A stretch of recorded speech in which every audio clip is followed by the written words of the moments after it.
தன் முயற்சியில் சற்றும் தளராத விக்கிரமன் மீண்டும் முருங்கை மரத்தில் ஏறி அதில் தொங்கிய உடலை கீழே வீழ்த்தினான்.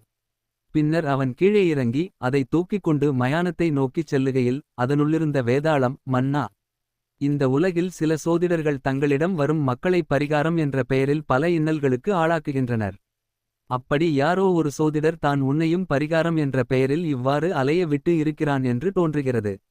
அத்தகைய கௌசிகன் என்ற சோதிடன் ஒருவனைப் பற்றிய கதையை உனக்கு கூறுகிறேன் கேள் என்று சொல்லிவிட்டு கதை சொல்திவாகர் என்ற பெரும் செல்வர் மகாதானபுரத்தில் வசித்து வந்தார். அவருடைய ஒரே மகளான கலா திருமண பருவத்தை அடைந்தவுடன் அவர் மும்முரமாக வரன் தேடத் தொடங்கினார்.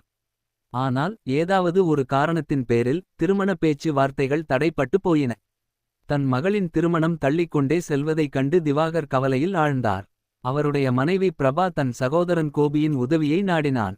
அவன் கலாவின் ஜாதகத்தை பரிசீலனை செய்ய வேண்டுமென்று சோதிடத்தில் புகழ்பெற்ற தனது நண்பன் கௌசிகனிடம் அவளது ஜாதகத்தை காட்டினான். கலாவின் ஜாதகத்தை நன்கு ஆராய்ந்தபின் சோதிடன் கௌசிகன் கலாவின் ஜாதகம் சாட்சாத் சீதா தேவியின் ஜாதகத்தை ஒத்திருக்கிறது. தேவிக்கு வாழ்க்கையில் இன்னல்கள் ஏற்பட்டது போல் கலாவிற்கும் பல சோதனைகள் ஏற்படவுள்ளன. ஆனால் இறுதியில் எல்லாம் நல்லபடியாக முடியும். நீ ஒரு காரியம் செய். உன் சகோதரி குடும்பத்தினரை அழைத்து கொண்டு ஜெயபுரிக்குச் செல். அங்குள்ள ராமர் கோயிலில் தேவியையும் ராமரையும் கலா தரிசிக்க வேண்டும். அங்கு தரப்படும் பிரசாதத்தை அந்த ஊரிலுள்ள ஒரு புண்ணியவானுக்கு அதை கலா வழங்கினால் விரைவில் அவள் திருமணம் நடைபெறும் என்றான். சரிதான். ஆனால் ஜெயபுரியில் புண்ணியவான் யார் என்று நாங்கள் எப்படி கண்டுபிடிப்பது? நீயும் எங்களுடன் வந்து அந்த புண்ணியவானை எங்களுக்கு அடையாளம் காட்டு என்றான் கோபி. அதற்கு கௌசிகன் சம்மதித்தான். பிறகு கோபி அனைவரையும் அழைத்து கொண்டு ஜெயபுரிக்குச் சென்றான். அங்குள்ள ராமர் கோயிலுக்குச் சென்று ராமரையும் சீதையையும் அனைவரும் வழிபட்டனர். தொடங்கியது. பிறகு அர்ச்சகர் தந்த பிரசாதத்தை கலா எடுத்துக்கொள்ள அனைவரும் ஒரு குதிரை வண்டியில் ஜெயபுரியின் தெருக்களை வலம் வந்தனர். ஒரு பெரிய வீட்டின் வாயிலில் கௌசிகன் வண்டியை நிறுத்தச் சொன்னான். பிறகு கலாவிடம் அந்த வீட்டிலுள்ளவர்களுக்கு பிரசாதத்தை அளிக்குமாறு கூறினான். கலாவும் பிரசாதத்தை எடுத்துக்கொண்டு அந்த வீட்டினுள் நுழைந்தாள். அவள் நுழையும்போது வீட்டுக்குள்ளிருந்து ஓர் அழகான வாலிபன் வெளியே வந்தான். கலாவை பார்த்தவுடன் அப்படியே பிரமித்து போய் நின்று அவளை கணிமைக்காமல் பார்த்தபடியே நின்றான். அதனால் வெட்கமடைந்த கலா தலையை குனிந்து கொண்டு நாங்கள் ராமர் கோயிலில் தரிசனம் செய்ய வந்தோம். பிரசாதம் கொடுக்க வந்தேன். இதை ஏற்றுக்கொள்ளுங்கள் என்றாள். அவள் மீது செலுத்திய பார்வையை அகற்றாமல் அந்த வாலிபன் என் பெற்றோரிடம் இதை கொடு என்று கூறிவிட்டு உள்ளே சென்று தன் பெற்றோரை அழைத்தான். அவர்களும் வெளியே வந்தனர். கலாவைக் கண்டு ஆச்சரியமுற்ற அவர்கள் அவளை வரவேற்று உபசரித்தனர். பிறகு அவளுடைய நோக்கமறிந்து வண்டியிலிருந்த அனைவரையும் வீட்டிற்குள் அழைத்தனர். கலாவை மிகவும் பிடித்து விட்டதால் அவர்கள் தாங்களாகவே திருமணப் பேச்சை தொடங்க கௌசிகன் அந்த வாலிபனது ஜாதகத்தை பரிசீலனை செய்து பெண்ணின் ஜாதகம் அவனுடன் பொருந்துவதாக அறிவித்தான். அந்த வாலிபனும் சம்மதிக்க திருமணம் உடனே நிச்சயிக்கப்பட்டது. வாலிபன் பெயர் வீரபத்திரன் என்றும் தந்தை பெயர் சிவராமன் என்றும் தாயின் பெயர் காமினி என்றும் அறிந்தனர். திருமண நிச்சயதார்த்தத்திற்கு பிறகு மறுநாள் ஊர் திரும்புகையில் இரவில் ஒரு சத்திரத்தில் தங்கினர். மறுநாள் காலை கௌசிகன் அருகிலிருந்த ஆற்றுக்கு நீராடச் சென்றபோது திடீரென ஒரு ராட்சசன் மரத்திலிருந்து குதித்து கௌசிகனிடம் என் கேள்விகளுக்கு பதில் சொல். இல்லையென்றால் கொன்று விடுவேன் என்றான். கௌசிகன் சோதிடர் மட்டுமன்றி உலக ஞானமும் துணிச்சலும் உடையவன். அதனால் அவன் சற்றும் பயப்படாமல் ராட்சசனை நோக்கி நீ ஏதோ ஒரு சாபத்தினால் இவ்வாறு ராட்சசனாக உலவுகிறாய். உனக்கு சாப விமோசனம் தான் தேவை. அதற்கான வழியைச் சொல்லுகிறேன். வீணாக கேள்வி கேட்காதே என்றவுடன் ராட்சசன் அவனை வணங்கி நான் மீண்டும் மனிதனாக மாற என்ன செய்ய வேண்டும் என்று கேட்டான். அதற்கு கௌசிகன் உனக்கு அபூர்வ சக்தி உள்ளது. அதை நல்ல காரியத்திற்கு பயன்படுத்தினால் சாப விமோசனம் கிட்டும் என்றான். ஆம், எனக்கு ஒரு அபூர்வ மந்திரம் தெரியும். ஒரு பழத்தை கையில் வைத்துக்கொண்டு அதை உச்சரித்தால் அந்த பழம் சக்தி வாய்ந்ததாகி விடும். அதை உண்பவர்களுக்கு குழந்தை பாக்கியம் கிட்டும் என்றான். அந்த சக்தியை குழந்தை பாக்கியமற்ற ஒரு புண்ணியவதியான பெண்ணுக்கு கொடு என்று கௌசிகன் சொல்ல எனக்கு புண்ணியவதி யார் பாவி யார் என்று தெரியாது. நீங்கள் தான் கூற வேண்டும் என்றான். சற்று நேரம் தீவிர சிந்தனையிலாழ்ந்த கௌசிகன் அதற்கு இன்னும் நேரம் வரவில்லை. நீ இன்னும் சில ஆண்டுகள் காத்திரு என்று கூறிவிட்டுச் சென்றான். பிறகு அனைவரும் ஊர் திரும்பினர். சில நாள்களுக்குப் பிறகு கலா வீரபத்திரன் விவாகம் இனிதாக நடந்தது. கலா கணவன் வீடு சென்று தன் இல்வாழ்க்கையை மகிழ்ச்சியுடன் தொடங்கினாள். ஆனால் அவளது மகிழ்ச்சி அதிக நாள் நீடிக்கவில்லை. மணமாகி ஓராண்டு முடிந்தும் அவளுக்கு குழந்தை பேறு உண்டாகாததால் அவளுடைய மாமியார் அவளை மிகவும் கடுமையான சொற்களால் வாட்டி வதைத்தாள். மாமனாரும் அவளுடைய உதவிக்கு வரவில்லை. கணவனும் அவளை உதாசீனம் செய்தான். இவ்வாறு 3 ஆண்டுகள் கழிந்தன. வீரபத்திரனின் தூரத்து உறவினரான ராமநாதன் என்பவர் தன் பெண்ணை அவனுக்கு இரண்டாம் தாரமாக தர விரும்பினார். ஆகையால் அவர் சீதாராமன் என்ற சோதிடரை அணுகி, நீ சிவராமன் வீட்டிற்குச் சென்று அவருடைய மருமகள் கலாவின் ஜாதகத்தை கேட்டு வாங்கு. அதை ஆராய்வது போல் பாசாங்கு செய்தபின் ஜாதகப்படி கலாவிற்கு குழந்தையே பிறக்காது என்று அடித்துச் சொல். என் பெண் சுபத்ராவை வீரபத்திரன் மணந்தால் குழந்தை பாக்கியம் கிட்டும் என்று சொல். இதை நீ ஒழுங்காக செய்தால் உனக்கு நிறைய பணம் தருவேன் என்று ஆசை காட்டினார். அவர் கூறியது போலவே சீதாராமன் வீரபத்திரனிடம் சென்று கூற, ஏற்கனவே கலாவை விஷமாக வெறுத்த வீரபத்திரன் பெற்றோர் அவனுக்கு இரண்டாம் தாரமாக சுபத்ராவை மணம் முடிப்பதற்கு தீர்மானித்தனர். விஷயமறிந்த கலாவின் பெற்றோர் அதிர்ச்சி அடைந்து கௌசிகனை அணுக, அவர் வீரபத்திரனின் வீட்டை அடைந்தார். கலாவின் ஜாதகப்படி அவளுக்கு குழந்தை பாக்கியம் உண்டு என்று கூறினார். தொடர்ந்து, அது தாமதமானதற்கு காரணம் நீங்கள் இருவரும் புரிந்திருக்கும் பாவங்களே. ஆனால் கலாவிற்கு குழந்தை பிறக்கும் நல்ல வேளை பிறந்து விட்டது என்றார். உடனே சிவராமன் சோதிடர் சீதாராமனின் சோதிடக்கணிப்பை பற்றிக் கூற, கௌசிகன் உடனே சீதாராமனை வரவழைத்தார். அவர் வந்ததும் அவரை நோக்கி, நாம் இருவரும் பந்தயம் கட்டுவோம். நான் கூறும் சோதிடம் கட்டாயம் பலிக்கும் என்கிறேன். 2 மாதத்தில் அது பலிக்காவிட்டால் நான் தோல்வியை ஏற்பேன். ஆனால் கலா கருவுற்றால் உங்களுக்கு செருப்பு மாலை அணிவித்து கழுதை மேல் ஏற்றி ஊர்வலம் வரச் செய்வேன். சம்மதமா என்று சவால் விட, பயந்து போன சீதாராமன் ஊரை விட்டே ஓடிப்போனார். உடனே கௌசிகன் ராட்சசனை சந்தித்து, உனக்கு நல்ல காலம் பிறந்து விட்டது. அந்த மகிமை வாய்ந்த பழத்தை இப்போது தா என்று கேட்க, அவனும் ஒரு பழத்தை மந்திரம் உச்சரித்து கொடுத்தான். கொடுத்த மறுகணமே அவன் கீழே விழுந்து உயிர் நீத்தான். அந்த பழத்தை எடுத்து கொண்டு வந்த கௌசிகன் கலாவிடம் அதை தந்து உண்ணச் சொன்னார். 2 மாதத்தில் கருத்தரித்த கலா ஓர் ஆண் மகனை பெற்றெடுத்தாள். இந்த இடத்தில் கதையை நிறுத்திய வேதாளம் விக்கிரமனை நோக்கி, மன்னா, கலாவிற்கு திருமணம் நடந்தவுடனே மகிமை வாய்ந்த பழத்தை கௌசிகன் கொடுத்து இருந்தால் அவள் துன்பப்பட்டிருக்க மாட்டாள் இல்லையா? அவளை மட்டுமா தவிக்க விட்டான்? அந்த ராட்சசனையும் 3 ஆண்டுகள் காக்க வைத்தான். அவனை சந்தித்த போதே அந்த பழத்தை அவனிடம் இருந்து வாங்கி கொடுத்திருந்தால் கலாவும் உடனே கருத்தரித்திருப்பாள். ராட்சசனுக்கும் சாப விமோசனம் கிட்டியிருக்கும். கௌசிகனின் இந்த தாமதத்திற்கு காரணம் தெரிந்தும் நீ மௌமாக இருந்தால் உன் தலை வெடித்து சுக்கு நூறாகும் என்றது. அதற்கு விக்கிரமன், கௌசிகன் சோதிடர் மட்டுமே, கடவுள் அல்ல. அவனால் விதியைப் பற்றி கூற முடியுமே தவிர விதியை மாற்ற முடியாது. ஒருவருடைய ஜாதக ராசிப்படி சில நல்ல காரியங்கள் குறிப்பிட்ட நல்ல காலம் வரும் போதுதான் நடக்கும். கலாவின் ஜாதகப்படி அவளுக்கு வாழ்க்கையில் இன்னல்கள் ஏற்படும் என்றும் இறுதியில் எல்லாம் சுபமாக முடியும் என்று முன்னமே கௌசிகன் கணித்து கூறினான். அவளுடைய ஜாதகப்படி அவளுக்கு 3 ஆண்டுகள் கழித்துத்தான் குழந்தை பிறக்கும் என்றிருந்தால் அதை கௌசிகனால் மாற்றியமைக்க முடியாது. எனவே அவன் உரிய நல்ல காலம் வரும் வரை காத்திருந்து பிறகே பழத்தை அவளுக்கு அளித்தான். அதேபோல் ராட்சசனுக்கும் அவன் விதிப்படி 3 ஆண்டுகள் மேலும் காக்க நேரிட்டது. ஆகவே கௌசிகன் தாமதம் செய்தான் என்பது தவறு. அவன் நல்ல வேளை கூடி வரும் வரை காத்திருந்தான் என்பதே சரி என்றான். விக்கிரமனது இந்த சரியான பதிலினால் அவன் மௌனம் கலையவே வேதாளம்தான் சுமந்து வந்த உடலுடன் மீண்டும் முருங்கை மரத்தில் ஏறிக்கொண்டது.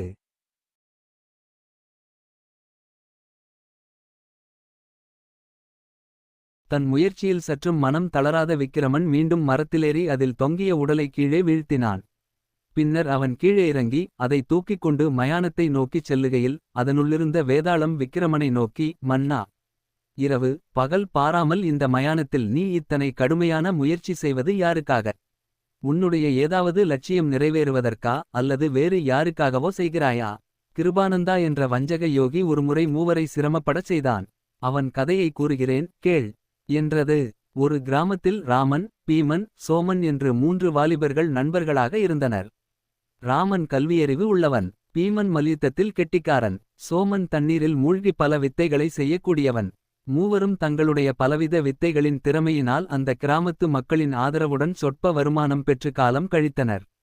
ஒரு சமயம் கிராமத்தில் பஞ்சம் ஏற்பட்டதால் அவர்கள் வேலை தேடி ஸ்ரீநகரை அடைந்தனர். ஸ்ரீநகரில் ஈஸ்வரன் என்ற ஜமீன்தார் வசித்து வந்தார். ஒரு சமயம் அவர் வீட்டிற்கு கிருபானந்தா என்ற யோகி வருகை தந்தார். ஜமீன்தாரின் உபசாரங்களினால் திருப்தியடைந்த யோகி, உன் மருமகள் விரைவிலேயே ஓர் ஆண் மகவை பெற்றெடுப்பாள் என்று வாழ்த்தினார். உடனே ஈஸ்வரனின் மனைவி, சுவாமி, எங்களுக்கு குழந்தையே இல்லை, அப்படியிருக்க பேரன் எப்படி பிறப்பான் என்று கேட்டாள். சற்று நேரம் கண்களை மூடி யோசனையில் ஆழ்ந்த யோகி, அம்மா, அது தெய்வ வாக்கு. நீங்கள் யாராவது ஒரு வயது வந்த வாலிபனை தத்து எடுத்து அவனுக்கு திருமணம் செய்து வையுங்கள். அவனுக்கு விரைவிலேயே குழந்தை பிறக்கும் என்றார் யோகி. சரியாக அந்த சமயத்தில் ராமன், பீமன், சோமன் ஆகிய மூவரும் ஈஸ்வரன் வீட்டு கதவை தட்டினார்கள். ஈஸ்வரன் கதவை திறந்ததும் அந்த மூவரும் தங்களை அறிமுகம் செய்து கொள்வதற்கு முன்பாகவே கிருபானந்த யோகி அவர்களை பெயரிட்டு அழைத்து அவர்கள் அங்கு வந்திருப்பதன் நோக்கத்தையும் கூறினார்.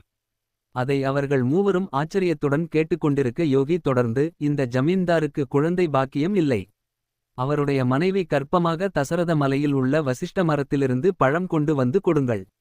அதை சாப்பிட்டால் அவள் தாயாவாள். ஆனால் தசரத மலையைப் பற்றிய ஒரு சிறிய தகவல் மட்டும் என்னால் தர முடியும். அது மேற்கு திசையில் இல்லை. அதனால் மற்ற 3 திசைகளிலும் ஆளுக்கு ஒரு திசையாகச் சென்று தேடுங்கள். 2 மாத காலத்திற்குள் யார் முதலில் அந்த வசிஷ்டமரத்திலிருந்து பழம் கொண்டு வருகிறானோ அவனுக்கு ஜமீன்தார் தனது சொத்தில் பாதியையே கொடுத்து விடுவார். 3 மாத காலத்திற்குள் ஒருவராலும் கொண்டு வர முடியவில்லையெனில் மூவரும் திரும்பி வந்து விடுங்கள். மூவரில் யார் மிகவும் கடுமையாக முயற்சி செய்தானோ அல்லது கஷ்டமான வேலை செய்தானோ அவனை ஜமீன்தார் தனது சுவிகார புத்திரனாக தத்து எடுத்துக் கொள்வார் என்றார்.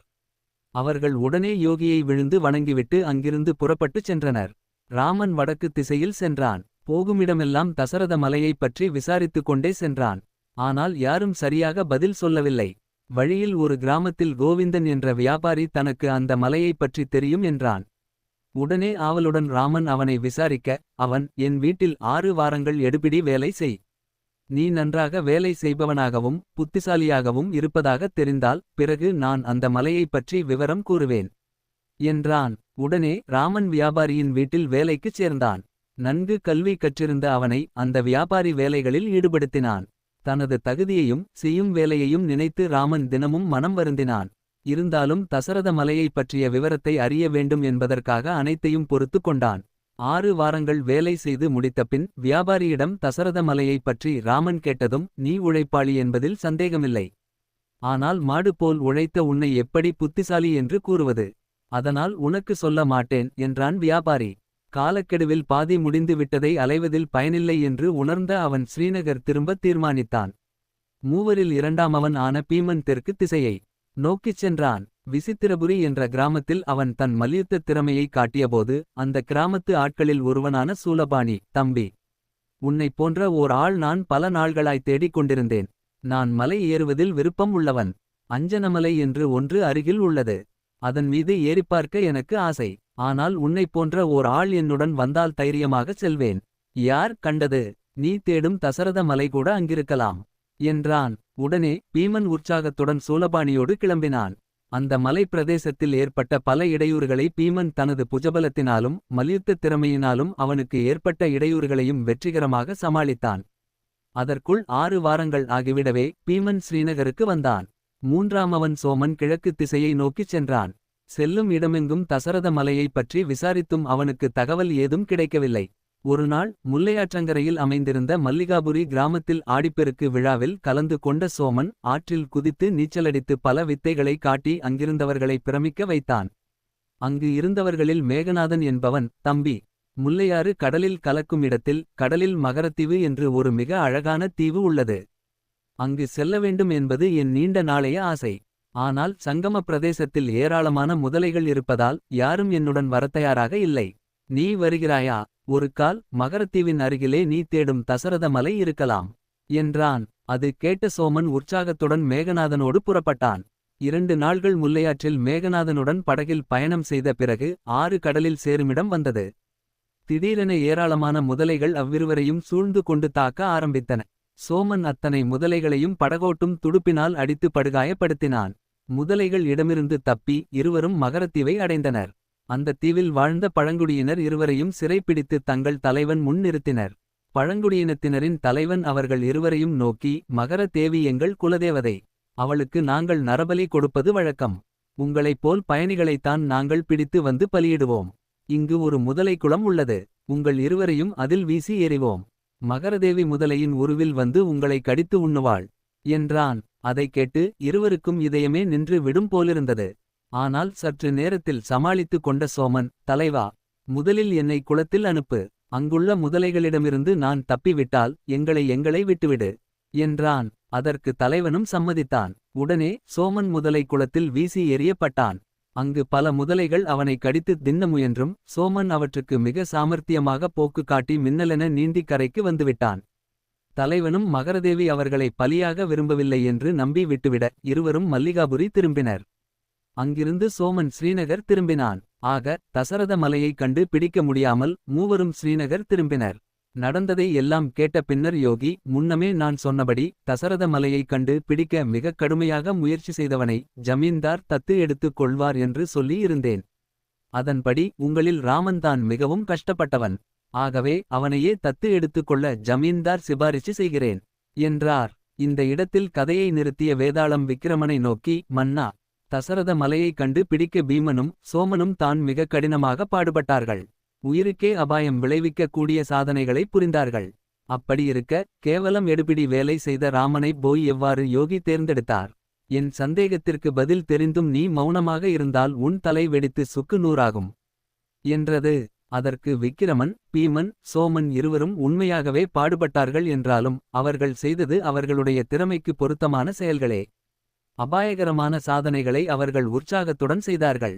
ஒருவன் தனது மனத்திற்கு பிடித்த வேலையை செய்யும்போது சிரமம் தெரிவதில்லை. ஆனால் ராமனின் நிலை வேறு. நன்கு படித்திருந்த அவனை ஒரு கொத்தடிமை போல் ஈனமான வேலைகளை செய்யச் சொன்னான் அந்த வியாபாரி. அவனுடைய மனத்திற்கு பிடிக்காத வேலையை அவனுக்கு செய்ய நேரிட்டது. எதனால்? தசரத மலையை பற்றி அறிந்து கொள்ளும் ஆர்வத்தினால்தான். மூவரின் நோக்கம் ஒன்றானாலும் அவர்களுக்கு செய்ய நேரிட்ட முயற்சிகள் வேறுபட்டவை. ஆகவே மூவரில் ராமன்தான் அதிக சிரமப்பட்டான் என்று யோகி தேர்வு செய்தது சரியே என்றான். விக்கிரமனது சரியான பதிலினால் அவன் மௌனம் கலையவே அவன் சுமந்திருந்த வேதாளம்தான் புகுந்திருந்த உடலுடன் பறந்து சென்று மீண்டும் முருங்கை மரத்தில் ஏறிக்கொண்டது.